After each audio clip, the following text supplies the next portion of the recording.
Hello dears, how are you all? Hope you all are feeling good and safe at homes. Class ഒക്കെ സീനിയേഴ്സിനൊക്കെ തുടങ്ങിയല്ലേ? അപ്പോൾ കുഴപ്പമൊന്നുമില്ല, നമുക്ക് തുടങ്ങും, ജനുവരിയിൽ തുടങ്ങും. അപ്പോൾ കുഴപ്പമൊന്നുമില്ല, നമുക്ക് വീട്ടിലിരുന്ന് തന്നെ പഠിക്കാം. പിക്ചേഴ്സ് ഒക്കെ കാണുന്നുണ്ടാവും എല്ലാവരും. അപ്പോൾ നമ്മൾ നെക്സ്റ്റ് ചാപ്റ്ററിലേക്ക് മൂവ് ചെയ്തിരുന്നു. ഏതായിരുന്നു ആ ചാപ്റ്റർ? മണി മാത്സ് അല്ലേ?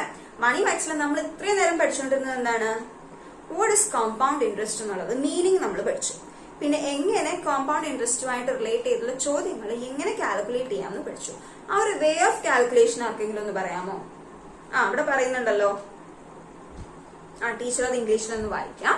To find the amount if the interest is compounded, ശ്രദ്ധിച്ചു കേൾക്കണേ, compounded annually, find the first years interest and add it to the principal to find the second years principal.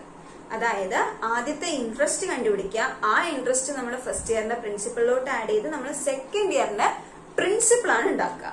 അത് കഴിഞ്ഞ് പിന്നെയും ആ പ്രിൻസിപ്പിൾ വെച്ച് interest കണ്ടുപിടിച്ച് അത് രണ്ടും കൂടെ ആഡ് ചെയ്ത് കഴിഞ്ഞാൽ തേർഡ് ഇയറിന്റെ പ്രിൻസിപ്പിൾ ആണ് കിട്ടുക. ഇറ്റ് ഗോസ് ഓൺ, അതെ, കണ്ടിന്യൂ ചെയ്യും. അവസാനം എടുക്കേണ്ട എമൗണ്ട് ഏതാണോ അത് അവസാനം കിട്ടുന്ന പ്രിൻസിപ്പൽ എമൗണ്ട് ആയിരിക്കും നമ്മൾ എടുക്കേണ്ടത് അല്ലെങ്കിൽ കൊടുക്കേണ്ട എമൗണ്ട് എന്ന് പറയുന്നത്. അപ്പൊ ഇത് ഇങ്ങനെ ഓരോ പ്രാവശ്യം, ഇപ്പോൾ ഒരു നമുക്കൊരു ചോദ്യം വരികയാണ്, ഒരു 10 വർഷത്തേക്കൊക്കെ തരികയാണെന്ന് വിചാരിക്കും. 10 പ്രാവശ്യം നമ്മളിങ്ങനെ കൂട്ടണം, വേണ്ടേ? ഒരു 10 വർഷത്തേക്കാണ് ഒരാൾ ഡെപ്പോസിറ്റ് ചെയ്തിരിക്കുന്നത് കോമ്പൗണ്ടഡ് ആനുവലി. അപ്പൊ എങ്ങനെ കിട്ടും? 10 വർഷം കഴിയുമ്പോൾ എത്ര രൂപ കിട്ടും നോക്കണമെങ്കിൽ 10 പ്രാവശ്യം നമ്മൾ ഇങ്ങനെ first year, second year, third year അങ്ങനെ ചെയ്ത് പോകണം. ഒരു ബുദ്ധിമുട്ടാണ് അല്ലെ? ഡിഫിക്കൽട്ട് ആണത്. നമുക്കതിനൊരു ഫോർമുല നിർബന്ധമായിട്ടും വേണം. അപ്പൊ ആ ഫോർമുലയാണ് നമ്മൾ ഇന്ന് പഠിക്കാൻ പോകുന്നത്, which makes you do the problems very easy. ആ ഫോർമുല ഏതാണ്? The compound interest formula. Compound interest equal to P into 1 plus R by 100 the whole raised to n, where P equal to principal amount, R equal to rate of interest, n equal to number of years അല്ലെങ്കിൽ term. നമ്മളിപ്പോ എപ്പോഴും annually എന്നല്ല പറഞ്ഞത്, അതായത് ഓരോ വർഷം കഴിയുമ്പോഴാണ് നമ്മൾ കൂട്ടുന്നത്. ആനുവലി മാത്രമല്ല, ഹാഫ് ഇയർലി ഉണ്ട്, ക്വാർട്ടർലി ഉണ്ട്, 3 മന്ത്സിലേക്ക് വേണ്ടിയിട്ടുണ്ട്, അങ്ങനെ പലതും ഉണ്ട് കേട്ടോ. അതുകൊണ്ട് ആനുവലി മാത്രമാണെന്ന് വിചാരിക്കരുത് കോമ്പൗണ്ട് ചെയ്യുന്നത്, ഇൻട്രസ്റ്റ് കോമ്പൗണ്ട് ചെയ്യണത്. അപ്പൊ compound ഇൻട്രസ്റ്റിന്റെ ഫോർമുലയാണ് P into, if P rupees is invested in a scheme giving R% of rate of interest compounded annually, then the amount got after n years will be P into 1 plus R by 100 the whole raised to n. അതായത് compound interest കഴിഞ്ഞിട്ടുള്ള amount ആണ്. Amount നമ്മള് principal amount കണ്ടുപിടിക്കില്ലേ? ഓരോ 2 കൊല്ലം കഴിയുമ്പോൾ third ഇയറിലെ ആൾക്ക് എത്ര എടുക്കേണ്ടി വരും എന്നുള്ളതിന്റെ പ്രിൻസിപ്പൽ എമൗണ്ട് എങ്ങനെ കണ്ടുപിടിക്കുക? ആ പ്രിൻസിപ്പൽ എമൗണ്ട് പ്ലസ് ഇൻട്രസ്റ്റ് കൂട്ടിച്ചേർത്താൽ അടുത്ത വർഷത്തേക്കുള്ള പ്രിൻസിപ്പൽ എമൗണ്ട് കിട്ടും. ആ എമൗണ്ട് ആണ് നമ്മുടെ എടുക്കാൻ അല്ലെങ്കിൽ കൊടുക്കാനുള്ള എമൗണ്ട് ആയിട്ട് കണക്കാക്കാം. Amount in compound interest scheme, അതാണ് P into 1 plus R by 100 the whole raised to n. ഇതൊന്ന് വേഗം ഒന്ന് എഴുതിയെടുത്തോ. The amount after 2 years എന്ന് പറഞ്ഞു കഴിഞ്ഞാല് ഇപ്പൊ 100 രൂപ ഇട്ടു. 10% 2 ഇയേഴ്സിലേക്കാണെങ്കിൽ 100 നമ്മുടെ പ്രിൻസിപ്പൽ എമൗണ്ട് ആയിരിക്കും. 10% റേറ്റ് ഓഫ് ഇൻട്രസ്റ്റ്, n എന്ന് പറയുന്നത് 2 ആയിരിക്കും. അപ്പൊ ഇതൊന്ന് വേഗം എഴുതിയെടുത്തേ.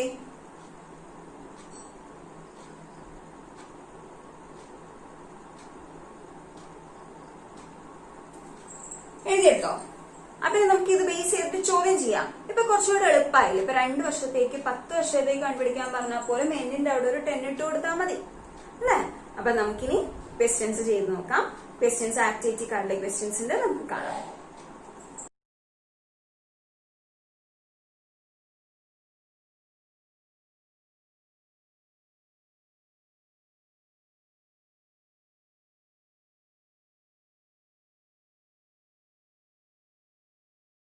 ചോദ്യം കണ്ടോ?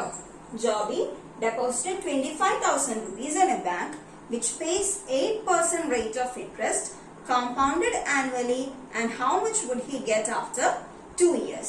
അപ്പൊ amount കണ്ടുപിടിക്കാനുള്ള ഫോർമുല എന്താണ്? P into 1 plus R by 100 the whole raised to n. What is P here? 25,000. R is 8%, that is 8 by 100. N is 2. So P is 25,000 into 1 plus 8 by 100 the whole raised to 2. ഇതൊന്ന് ചെയ്യാൻ പറ്റുമോ നോക്കിക്കേ.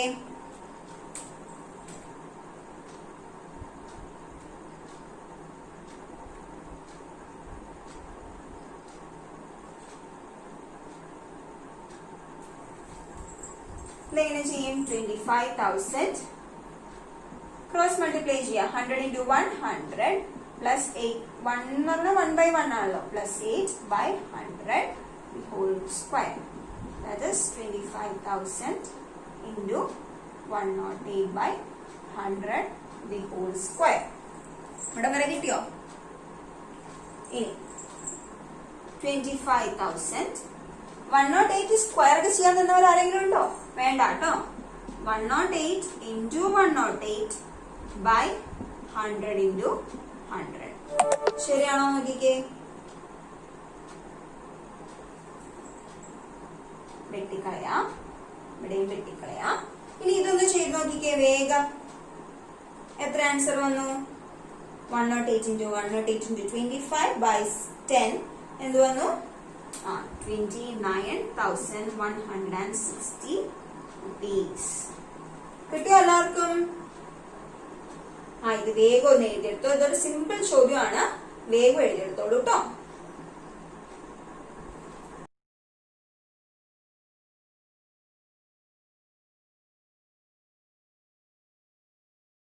ചോദ്യം കണ്ടോ? Simple ആണ്, നേരത്തെ ചോദ്യം പോലെ തന്നെ. Anas deposited 20,000 rupees at the rate of 6% interest compounded annually. After 3 years, how much will he get? ഇതും അങ്ങനെ തന്നെയാണ്. എന്താണ് compound ഇൻട്രസ്റ്റിന്റെ എമൗണ്ടിന്റെ formula? P into 1 plus R by 100 the whole raised to n, where P equal to 20,000, R equal to 6% and n equal to 3. Substitute ചെയ്ത് കൊടുക്കുക. സ്പീഡിൽ പോകുന്നുണ്ടോ teacher? P എന്ന് പറയുന്നത് എമൗണ്ട് ആണ്, പ്രിൻസിപ്പൽ എമൗണ്ട് ആണ്. റേറ്റ് ഓഫ് ഇൻട്രസ്റ്റ് 6 ആണ്. Number of years number 3 ആണ്.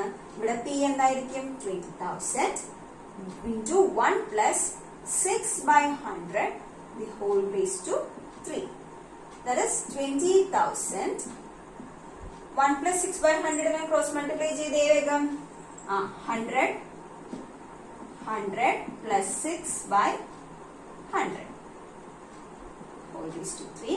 That is 20,000 into 106 by 100 the whole raised to 3, which is equal to 20,000 into 106 by 100 into 106 by 100 into 106 by 100. ഈ 4 പൂജ്യം നമുക്ക് വെട്ടിക്കളയാം. ഇനി ഇതൊന്ന് ചെയ്ത് നോക്കിക്കേ വേഗം.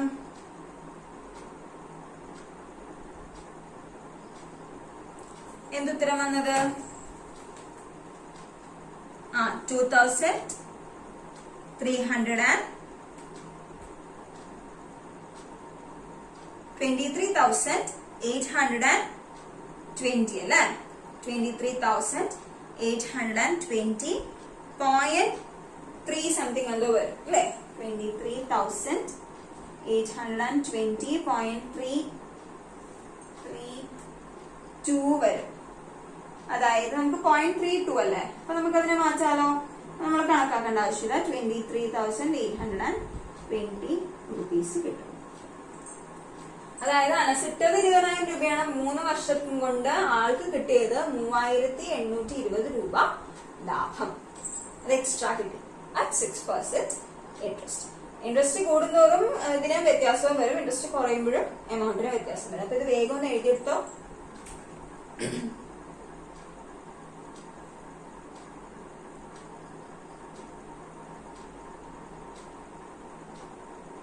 പ്രിൻസിപ്പൽ എമൗണ്ട് എന്ന് പറയുന്നത് നമ്മുടെ എത്രയാണോ അടച്ചിരിക്കുന്നത് അല്ലെങ്കിൽ എത്രയാണോ ലോൺ എടുത്തിരിക്കുന്നത് ആ എമൗണ്ട് ആണ്. റേറ്റ് ഓഫ് ഇൻട്രസ്റ്റ് എന്ന് പറയുന്നത് എത്ര റേറ്റിനാണോ ആ ഇൻട്രസ്റ്റ് കാൽക്കുലേറ്റ് ചെയ്യുന്നത് അതാണ്. n എന്ന് പറയുന്നത് നമ്പർ ഓഫ് ഇയേഴ്സ് ആണ്. പിന്നെ ഇവിടെ ക്രോസ് മൾട്ടിപ്ലൈ ചെയ്യുക. 1 എന്ന് പറയുന്നത് 1/1 ആണ്. അപ്പൊ നമുക്ക് ക്രോസ് മൾട്ടിപ്ലൈ ചെയ്യാൻ എളുപ്പമുണ്ട്. 100 into 1 plus 6 into 1 divided by 100. പിന്നെ ഹോൾ റേസ് ടു 3 ആയതുകൊണ്ട് ഈ ഒരു ടേമിനെ മൾട്ടിപ്ലിക്കേഷൻ ബൈ 3 ആണ്. മൾട്ടിപ്ലിക്കേഷൻ ബൈ 3 അല്ല, 3 ടൈംസ് മൾട്ടിപ്ലൈ ചെയ്യാന്നുള്ളതാണ്. ഇതേ ടേം തന്നെ. അപ്പൊ ഇവിടെ 106 വന്നു. 106/100 into 106/100 into 106/100 നമുക്ക് എഴുതാം. അത് കഴിഞ്ഞ് 100 പൂജ്യങ്ങളൊക്കെ നമ്മൾ വെട്ടിക്കളഞ്ഞു. അത് കഴിഞ്ഞപ്പോഴേക്കും ഇത് മൂന്നും നിങ്ങൾ കാൽക്കുലേറ്റ് ചെയ്യുക. കാൽക്കുലേറ്റ് ചെയ്ത് കഴിഞ്ഞ് into 2 ചെയ്യുക. by 100 ചെയ്യുമ്പോഴേക്കും 0.32 വരും. 23,820.32 വരും. ആ 32 നമുക്ക് ക്യാൻസൽ ചെയ്തില്ല എന്ന് വെച്ചാൽ നെഗ്ലക്ട് ചെയ്യാം. 0.5 മേലെ ആയിരുന്നെങ്കിൽ നമ്മൾ റൗണ്ട് ചെയ്ത് ഇവിടെ ഒരു 2-1 എന്ന് ഇട്ടേനെ. പക്ഷെ 0.5 കുറവായതുകൊണ്ട് ബാങ്കിൽ നിന്ന് 0.32 കിട്ടില്ല. അപ്പൊ നമുക്ക് ആ 0.32 കളയാം. കിട്ടില്ല എന്നല്ല, ബാങ്കിൽ നിന്ന് ട്രാൻസാക്ട് ചെയ്യാം. പക്ഷെ നമുക്ക് ഇവിടെ ഹോൾ നമ്പർ ആയിട്ട് എഴുതാം. റൗണ്ട് ചെയ്ത് നമുക്ക് എഴുതാം. അപ്പൊ എഴുതി കഴിഞ്ഞല്ലോ. ഇനി നമുക്ക് നെക്സ്റ്റ് ഒരു ക്വസ്റ്റ്യൻ കൂടി നോക്കാം.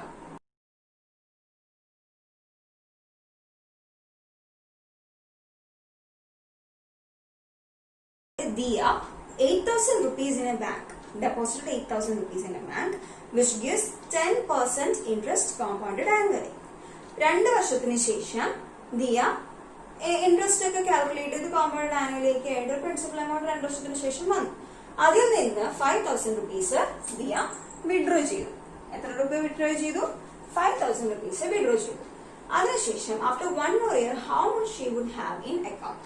അപ്പൊ 5,000 rupees വിഡ്രോ ചെയ്തതിന് ശേഷം 1 വർഷത്തിന് ശേഷം, അതായത് 3ാമത്തെ വർഷം, 2 വർഷത്തിലാണ് 5,000 rupees വിഡ്രോ ചെയ്തത്. അപ്പൊ 3ാമത്തെ വർഷം ആ അക്കൗണ്ടിൽ എത്ര രൂപ ഉണ്ടാവും? അപ്പൊ 2 വർഷത്തേക്ക് ഒരു മാറ്റമില്ല. സാധാരണ കോമ്പൗണ്ടഡ് ഇൻട്രസ്റ്റ് കോമ്പൗണ്ട് ചെയ്ത് ആനുവലി പോവാണ്. ആദ്യത്തെ 2 വർഷം ഒരു മാറ്റമില്ല. എന്നിട്ടുള്ള പ്രിൻസിപ്പൽ എമൗണ്ടിൽ നിന്നാണ് 5,000 വിഡ്രോ ചെയ്തത്. അപ്പൊ ആദ്യം അവിടെ വരെയുള്ള പ്രിൻസിപ്പൽ എമൗണ്ട് കണ്ടുപിടിക്കണമല്ലോ. അപ്പൊ amount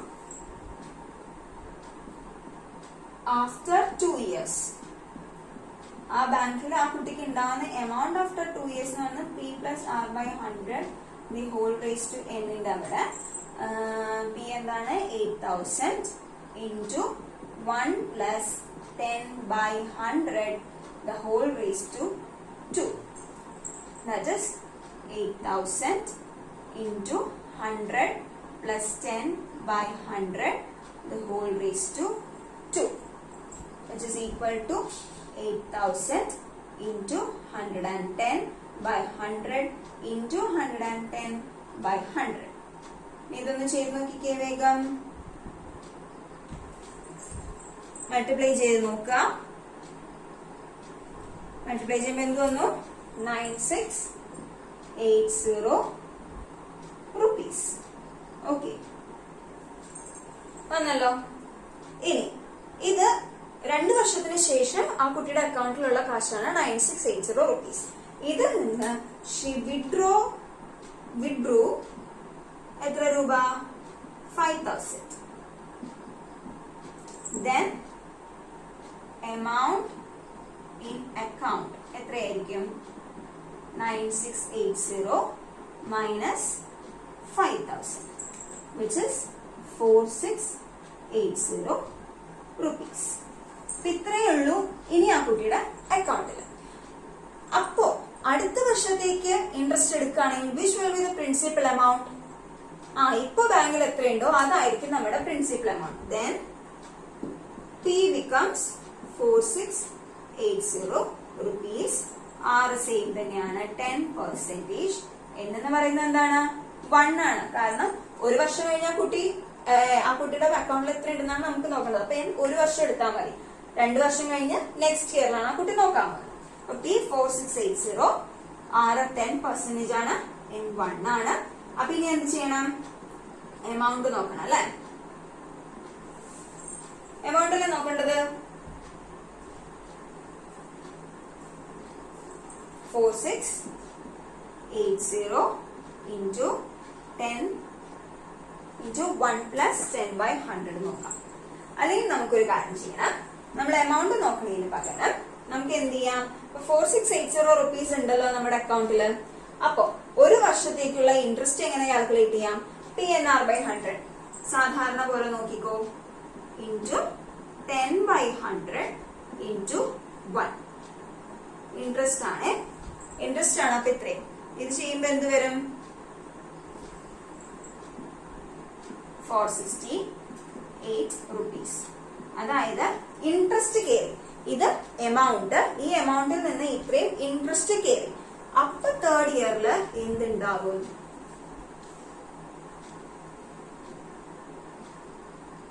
She have in account is equal to 4680 plus 468 ആണോ?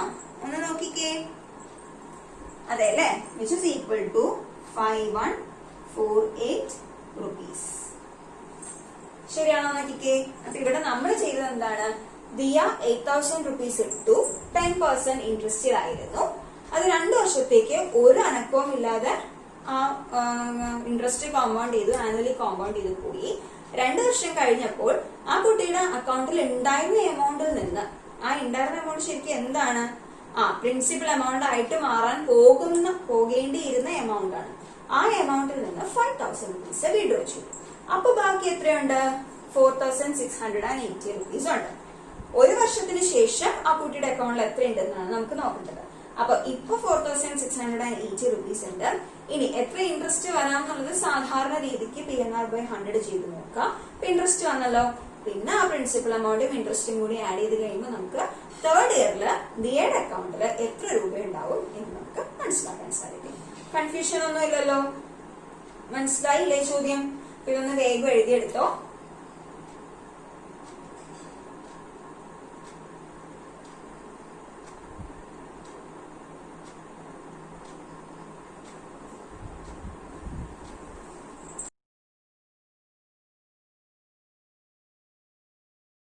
Nancy deposited 15,000 rupees. എത്ര രൂപയാണ്? 15,000 റുപ്പീസ് ആണ്. എത്ര വർഷത്തേക്ക്? 2 ഇയേഴ്സിലേക്ക്.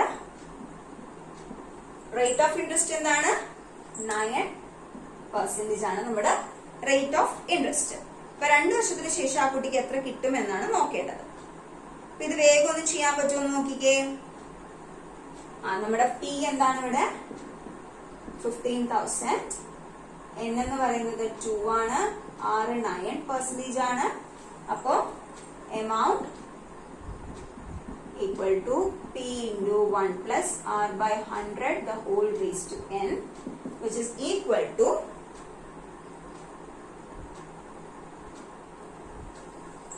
15,000 into 1 plus 9 by 100 the whole raised to 2, which is equal to 15,000 into 100 plus 9, അതായത് 100 plus 9 by 100 the whole square, which is equal to 15,000 into 109 by 100 into 109 by 100. അപ്പൊ എന്ത് വരും? വേഗം ഒന്ന് ചെയ്ത് നോക്കിയാട്ടെ. അതിന് വേഗം ഒന്ന് ചെയ്ത് നോക്കിക്കോ. 17,821.5 എന്ന് വരും. അതിന് നമുക്ക് 17,821 rupees 50 paise എന്ന് എഴുതാം. ഇത് സിമ്പിൾ ആയിട്ടുള്ളൊരു ചോദ്യമായിരുന്നു. ഒന്ന് റീകളക്ട് ചെയ്യാൻ വേണ്ടിയിട്ടാണ് നമ്മൾ അത് എഴുതിയത്. മനസ്സിലായല്ലോ? What is the formula to find out the compound interest? Compound interest കാണാനായിട്ട് ഓരോന്നും ഇൻട്രസ്റ്റ് ആഡ് ചെയ്ത് പോവാ അല്ലെ. പക്ഷെ amount after the sum of the years എന്നിങ്ങനെ കണ്ടുപിടിക്കാൻ പറ്റും. കോമ്പൗണ്ടഡ് ആനുവലി ആണെങ്കിൽ P into 1 plus R by 100 the whole raised to n, where P equal to the principal amount, R equal to the rate of interest and n equal to number of years. Very good. അപ്പൊ ഇത് മനസ്സിലായല്ലോ. അപ്പൊ ഇനി homework എന്നാ ചെയ്യാൻ പറ്റുമല്ലോ. അപ്പൊ നമുക്ക് ഹോംവർക്ക് ക്വസ്റ്റ്യൻ ഒന്ന് കാണാം കേട്ടോ.